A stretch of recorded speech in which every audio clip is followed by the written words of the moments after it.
And రీసెంట్గా అయినా Delhi bomb బ్లాస్ట్లో కూడా నేను చాలా స్మూత్గా స్లోగా జస్ట్ వాళ్ళ పేర్లు ఎత్తేస్తూ వాళ్ళకి సింపతైజ్ చూపిస్తూ ఆ పలానా కమ్యూనిటీని కాపాడుతూ వీడియో చేశానండి.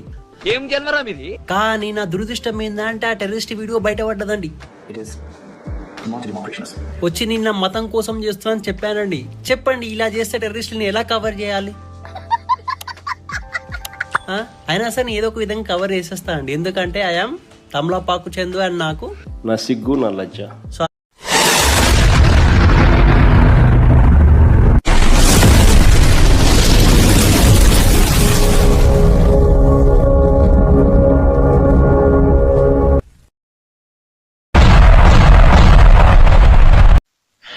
నమస్తే, భారత్ ఇతిహాస్ యూట్యూబ్ ఛానల్కు స్వాగతం సుస్వాగతం. నేను మీ వెంకట్.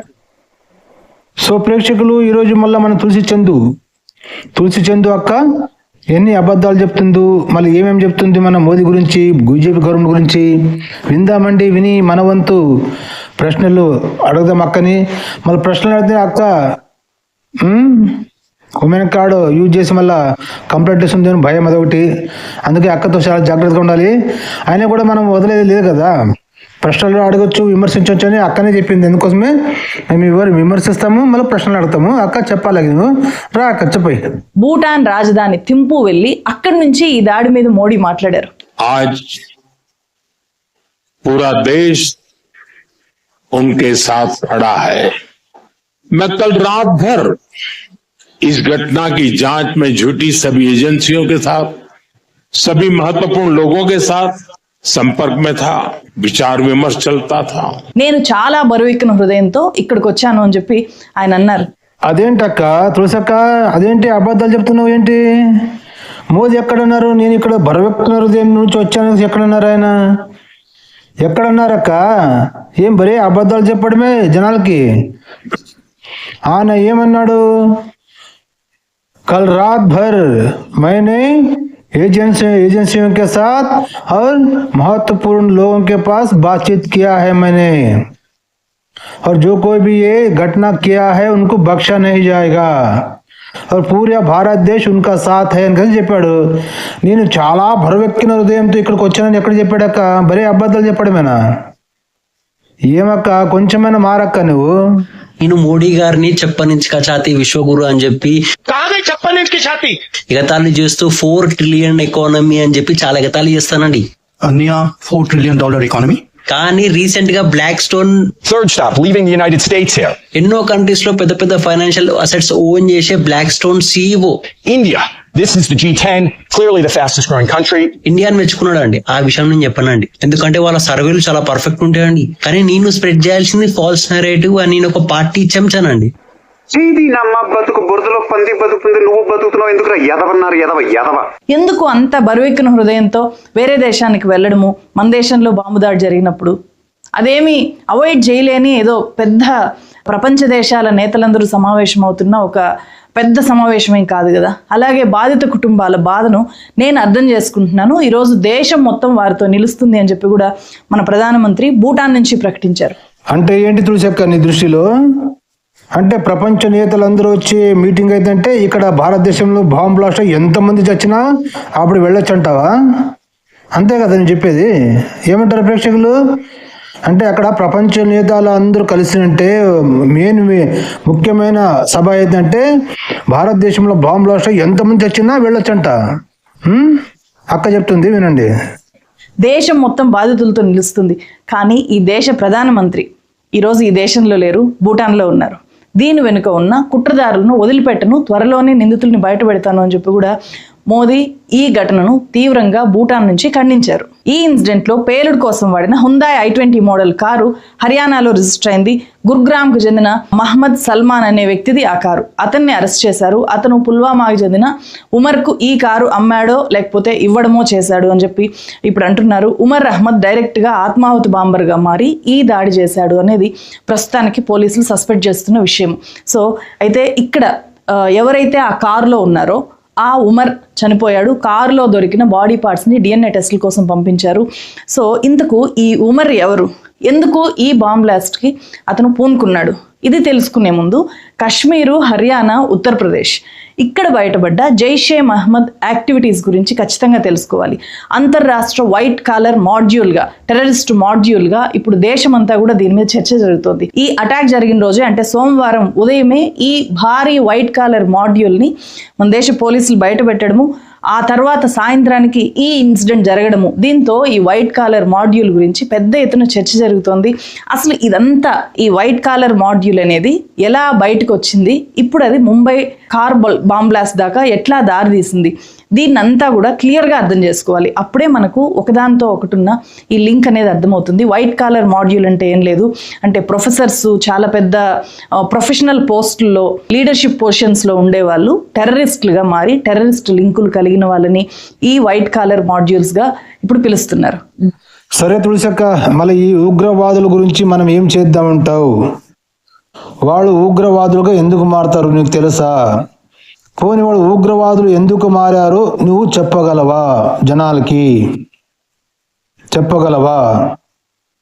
ఇవన్నీ కాదు కదా సోది, అందరికి తెలిసిన విషయాలు చెప్పడం గొప్ప కాదు కదా. ఆ ఉగ్రవాదులు ఎందుకు అయ్యారు?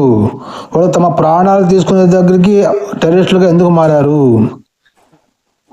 ఆత్మాహుతి దాడికి గురవుతున్నారు కదా, ఆత్మాహుతి దాడి చేసి వానంతా వాడు చచ్చిపోయేదంతా వానికి మైండ్ వాష్ ఏం చేసి ఉంటారు? వాడు ఎక్కడో ఢిల్లీలోనా, లాల్ చౌక్లోనా, రెడ్ లైట్ సిగ్నల్ దగ్గర కొంతమందిని చంపితే వానికి వచ్చే లాభం ఏంటి? ఎవరినో చంపితే లాభం ఏంటి? దమ్ము ధైర్యం ఉంటే దేశంతోని, మోదీతోని, వాళ్ళతోని పోరాడాలి కదా. సామాన్య ప్రజలను చంపుతుంటే వాడు ఒక హిజడాగాడు అంటే లెక్క.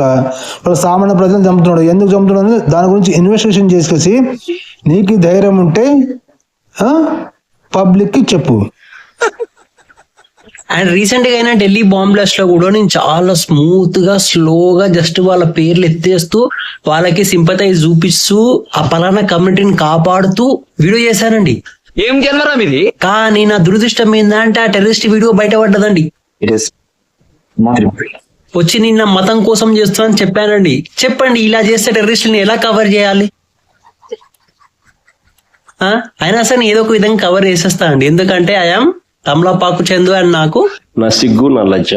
ఢిల్లీలో కార్ బాంబ్ బ్లాస్ట్ కు పాల్పడ్డ ఈ ఉమర్ మహమ్మద్ జమ్మూ కాశ్మీర్ కి చెందిన వ్యక్తి, పుల్వామాకు చెందిన డాక్టర్.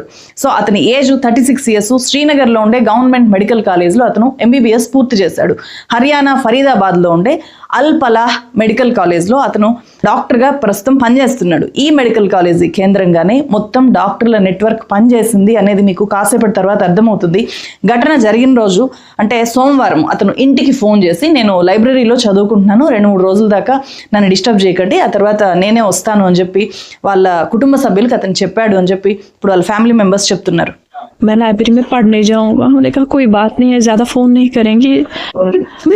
फिर हमने फोन नहीं किए क्योंकि हम मुतमईन थे, हमें पता था कि वो पढ़ाई करता था, ज्यादा पढ़ाई में इन्वॉल्व था, बस हमें इतना ही पता है। जुम्मे के दिन फोन किया, मैंने मामा का हाल चाल पूछा, छोटे भैया का हाल चाल पूछा, फिर मैंने मेरे साथ बात की। मैंने कहा घर आ जाओ ना, घर क्यों नहीं आ रहे हो? उसने कहा मैं आ जाऊंगा लेकिन 2-3 दिन के बाद आ जाऊंगा, बस इतना ही। लेकिन वो भी बेफिक्र हो गए, उसने कोई डर कर बात नहीं की, आराम से उसने भी बात की। जब वो इस टाइप का इंसान ही नहीं था कि क्या बता सकती।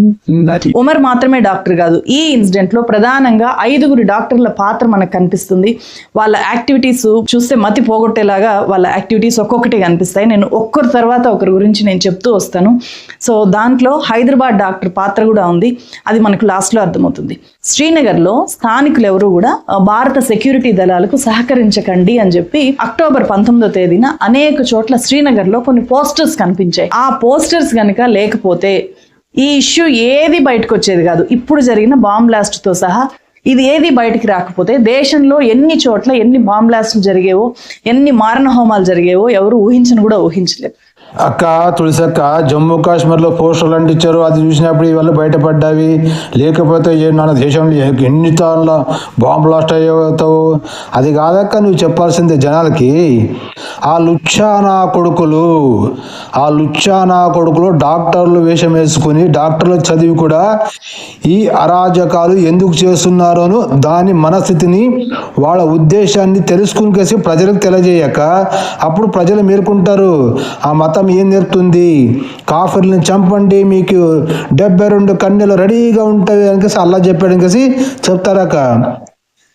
26/11 బొంబాయి దాడి జరిగినప్పుడు వాడు కసాబ్ అనేవాడు చెప్పాడు కదక, కోర్టులో వాంగ్మూలం ఇచ్చాడు కదక, మాకు 72 కన్యలు వస్తాయి, కాఫీలను చంపుతుంటే మాకు జన్నత్ వస్తుంది, స్వర్గం ఇస్తాడు మా అల్లా, మాకి స్వర్గంలో 72 కన్యలు ఇస్తాడని కలిసి చెప్పాడు కదక. ఆ మతం గురించి చెప్పాక జనాలకి వాళ్ళని నమ్మాలన్నా, వాళ్ళని ఎక్కడ ఉంచాలి, ఆ మతాన్ని ఏం చేయాలి, దాని గురించి రీసెర్చ్ చేసి తెలుసుకుని జనాలకు చెప్తుంటే జనాలు మేలుకుంటారక్క. జనాలు అంటే ఎవరు కదక్క, నువ్వు నేను కాఫీర్లు కదక్క, కాఫీర్లు మేలుకుంటారు. మేలుకొని వాళ్ళు నమ్మరు, వాళ్ళు ప్రతి ఒక్కరిని అనుమాన దృష్టితో చూస్తారు. ఎవరు ఏం చేస్తారు వాళ్ళతో ఏం కొనకూడదు, ఏం తినకూడదు. ఎందుకంటే వాళ్ళు తినే దాంట్లో ఎంగిలి చేస్తారు, ఉచ్చబోస్తారు, పెంట కలుపుతారు.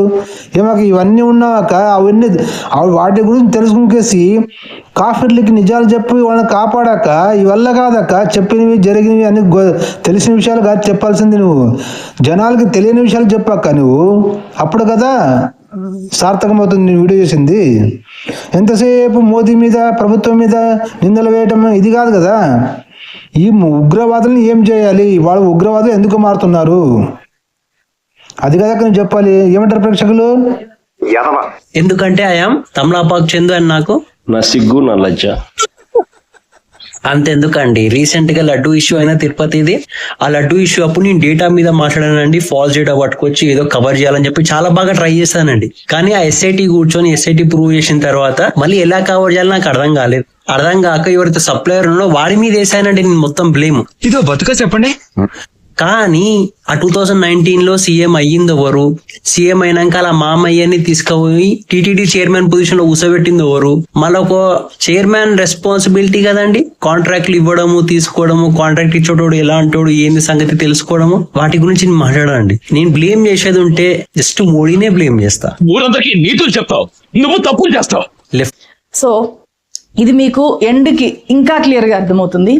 ఆ పోస్టర్స్ ఎవరు అతికించారు అనే దాని మీద పోస్టర్స్ని చూసి అప్పుడు దృష్టి పెట్టారు. ముందే నిఘా పెట్టలేదు వీళ్ళ యాక్టివిటీస్ మీద. ఆ పోస్టర్స్ని చూసిన తర్వాత దృష్టి పెడితే అప్పుడు రకరకాల సీసీటీవీ ఫుటేజ్ని అనలైజ్ చేశారు. పోస్టర్స్ అతికించిన 3 వ్యక్తుల్ని ఐడెంటిఫై చేసి వాళ్ళని అరెస్ట్ చేశారు. మౌల్వీ ఇర్ఫాన్ అహ్మద్ అనే ఒక ముస్లిం మత పెద్ద పేరు. వాళ్ళ 3 అరెస్ట్ చేసిన తర్వాత బయటకు వచ్చింది వాళ్ళ ద్వారా. Important figure behind this attack, Maulvi Irfan. అతని నుంచి సీజ్ చేసిన మొబైల్ ఫోన్ ద్వారా పాకిస్తాన్కి చెందిన జైషే మహమ్మద్ టెర్రరిస్ట్ ఒమర్ బిన్ అఖ్తబ్తో ఇతను టెలిగ్రామ్లో టచ్లో ఉన్నాడు అని చెప్పి, అంటే ఎవరు ఈ మతగురు టచ్లో ఉన్నాడు అని చెప్పి ఐడెంటిఫై చేశారు. అంటే ఈ ఇర్ఫాన్కి జైషే మహమ్మద్తో డైరెక్ట్గా లింక్స్ ఉన్నాయి అనేది అక్కడ కన్ఫర్మ్ చేసుకున్నారు. ఈ మతగురు మౌల్వీ ఇర్ఫాను శ్రీనగర్ గవర్నమెంట్ మెడికల్ కాలేజ్లో గతంలో పారామెడిక్గా వర్క్ చేశారు. అది అన్నమాట ఈ కేసు మొత్తంలో ఒక కీలకమైన పాయింట్. అతను అక్కడ వర్క్ చేశాడు కాబట్టి దీంట్లోకి చాలా డాక్టర్స్ ఇన్వాల్వ్ అవడానికి అనేది అతను దారి తీయగలిగాడు. సో అతను అక్కడ బీజాలు వేశాడు. ఆ తర్వాత నౌగాం మసీదులో అతను ఇమామ్గా పనిచేశాడు. అతనే యూనివర్సిటీలో ప్రొఫెసర్స్ని టార్గెట్ చేసి విద్యార్థుల్ని రాడికలైజ్ చేయడము అనే దాంట్లో కీ రోల్ ప్లే చేశాడు అని చెప్పి ఇప్పుడు బయటపడుతోంది. ఇతను ఎవరితో ఎక్కువగా మాట్లాడుతుంటాడో చూసినప్పుడు అతని కాల్ రికార్డ్స్ అవన్నీ బయటికి తీసినప్పుడు ఫరీదాబాద్ ప్రొఫెసర్ ముజమ్మిల్ గనీ అలియాస్ ముజమ్మిల్ షకీల్ మనం చెప్పుకున్న ప్రొఫెసర్ అతని పేరు బయటకు వచ్చింది. దీంతో అతని మీద నిఘా పెట్టి అక్టోబర్ 30వ తేదీన అతన్ని అరెస్ట్ చేశారు. అతన్ని అరెస్ట్ చేసినప్పుడు అరెస్ట్ కంటే 15 రోజుల ముందు హర్యానా దౌజ్ అనే ఏరియాలో 2 వేర్వేరు గదుల్ని అతను తీసుకున్నాడు అని చెప్పి పోలీసులు ఐడెంటిఫై చేశారు. వాటిలో అంటే ఆ ఇళ్లలో ఆ చిన్న గదుల్లో వాటిలో ఏముంది అసలు అని చెప్పి తెలుసుకోవడం కోసం 2 days బ్యాక్ అంటే నవంబర్ 8వ తేదీన చెకింగ్స్ చేశారు. అప్పుడు బయటపడింది చాలా పెద్ద సంచలన విషయం. 358 కిలోల అమోనియం నైట్రేట్ పేలుడు పదార్థం. So rifles, cartridges, pistols, bomb making material ఇవంతా కూడా అక్కడ దొరికాయి. డౌజ్లో దొరికాయి. ఇవి ఇంతకంటే పెద్దది కూడా ఉంది. ఇదే చాలా పెద్దది అనుకుంటే సోమవారం రోజు ఆ తనిఖీల్లో కంటిన్యూషన్లో భాగంగా డెహర్ అనే ఇంకొక చోట అతను 2 తీసుకున్నాడు కదా, రెంట్స్ ఇంకో చోట ముజమిల్ రెంట్కి తీసుకున్న ఇంకో చోట తనిఖీలు చేస్తే 2563 కేజీల పేలుడు పదార్థాలు, weapons, 20 timers, remote controls, walkie టాకీలు ఇవన్నీ కూడా దొరికాయి. దీంతో పెద్ద టెర్రర్ అటాక్ కి ప్లాన్ చేశారు దేశంలో అని చెప్పి వీళ్ళనందరినీ కూడా ఇప్పుడు గుర్తించి ఇవన్నీ కూడా స్వాధీనం చేసుకున్నారు. ఈ యూనివర్సిటీ ప్రొఫెసరు డైరెక్ట్ గా యూనివర్సిటీ ల్యాబ్స్ ని పేలుడు పదార్థాలు తయారు చేయడం కోసం కూడా వాడుకున్నాడు అనే రిపోర్ట్స్ నేషనల్ మీడియాలో ఇప్పుడు వస్తున్నాయి. సో అతను ఎన్క్రిప్టెడ్ ఛానల్స్ ద్వారా ఫండ్స్ మూవ్ చేసి స్టూడెంట్స్ ని రాడికలైజ్ చేస్తున్నాడు అని చెప్పి ఇప్పుడు వీళ్ళందరి మీద కూడా UAPA and explosive substances act, alms act కింద కేసులు పెట్టారు. ఈ భారీ డంప్ బర్స్ట్ చేసిన హర్యానా పోలీసులు దీన్ని వైట్ కాలర్ టెర్రర్ ఎకోసిస్టమ్ గా పిలుస్తున్నారు. ఇద్దరు డాక్టర్స్ అయిపోయారు. డాక్టర్ ఉమర్ మహమ్మద్ అయిపోయాడు, డాక్టర్ ముజమ్మిల్ ఘనీ అయిపోయాడు. ఇప్పుడు మూడో డాక్టర్ జమ్మూ కాశ్మీర్ కుల్గ్రామ్ కు చెందిన డాక్టర్ అదిల్ అహ్మద్ రాథర్. ఇతను కూడా శ్రీనగర్ గవర్నమెంట్ మెడికల్ కాలేజ్ లో చదువుకున్న వ్యక్తి. డాక్టర్ ముజమ్మిల్ అహ్మద్ గనీ ఉన్నాడు కదా ప్రొఫెసర్, అతనితో పాటే ఇతను కూడా అరెస్ట్ చేశారు. ప్రొఫెసర్ ముజమ్మిల్ గనీతో ఇతను కలిసి పనిచేసిన వ్యక్తిగా ఇతన్ని ఐడెంటిఫై చేశారు. హర్యానా యూనివర్సిటీలో అతను ఉంటే, ముజమ్మిల్ గనీ ఉంటే, అదిల్ శ్రీనగర్ గవర్నమెంట్ మెడికల్ కాలేజీలో పనిచేస్తూ ప్రొఫెసర్ ముజమిల్ షకీల్ కు హెల్పింగ్ హ్యాండ్ గా ఉన్నట్లు గుర్తించారు. అతని నుంచి AK-47 ని రికవర్ చేశారు. ఇక నాలుగో డాక్టర్ ఈమె లేడీ డాక్టర్ షాహినా షాహిద్. ఈమె కూడా ప్రొఫెసర్ ముజమ్మిల్ గనీతో కలిసి పనిచేసిన లక్నో బేస్డ్ ఉమెన్ డాక్టర్. ఈమె అంటే ముజమ్మిల్ గనీ అనే అతను ఇక్కడ ప్రొఫెసరు, అతని కింద పనిచేసిన డాక్టర్స్ అందరినీ కూడా ఇతను రాడికలైజ్ చేశాడు. ఈ యొక్క ముస్లింలు ఆడవాడు కూడా టెర్రరిస్టులుగా మారారా? సరే అక్క, ఇప్పుడు వాళ్ళ మెత పెద్ద గురువులు ఉంటారు అక్క, మత పెద్ద గురువులు, అదే అక్బరుద్దీన్ ఓవైసీ కానీ ఇంకా ఎవరెవరు జోకర్ నాయక్, అదే జాకిర్ నాయక్ ఉంటారు కదా, వాళ్ళని అడగక్క.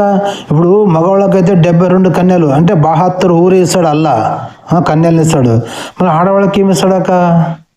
72 బాహుబలి దేతే క్యా అనికేసి అడగక్క తము, అడుగు ముళ్ళ ముళ్ళని అడగక్క. ఎందుకంటే ఇప్పుడు బాహుబలి ఒక ఆడదానికి 72 బాహుబలి చెప్పంటే మళ్ళీ ఎట్లా ఉంటుంది? ఒక మగవానికి ఏం 72 ఊరు, అవునా? 72 ఊరిని సుఖపెట్టే శక్తి ఈయనకుంటుంది అన్నప్పుడు మరి ఒక స్త్రీని 72 బాహుబలి సుఖపెడితే ఎలా ఉంటుంది అక్క? చాలా బాగుంటుంది కదా. అడగక వాళ్ళని, మళ్ళీ ఆడవాళ్ళకి ఎంత 72 బాహుబలి ఇస్తాడా, మళ్ళీ వాళ్ళకి ఏమి లాభం ఉంది అనుకుంటాం అడిగేసి చెప్పాక అది నేను చెప్పానండి. నేను జస్ట్ గుడ్డిగా సపోర్ట్ చేస్తానండి ఎవరికి, రాహుల్ గాంధీ గారికి. ఎందుకంటే ఆయన యువనేత. రాహుల్ గాంధీ మెచ్యూర్డ్ हो गया 55 साल में कौन మెచ్యూర్డ్ होने का? 55 నాకంటే తక్కువనే కదా. నేను సపోర్ట్ చేస్తాను బికాజ్ ఐఎమ్ తమలాపాక్ చందు అండ్ నాకు నా సిగ్గు నా లజ్జ.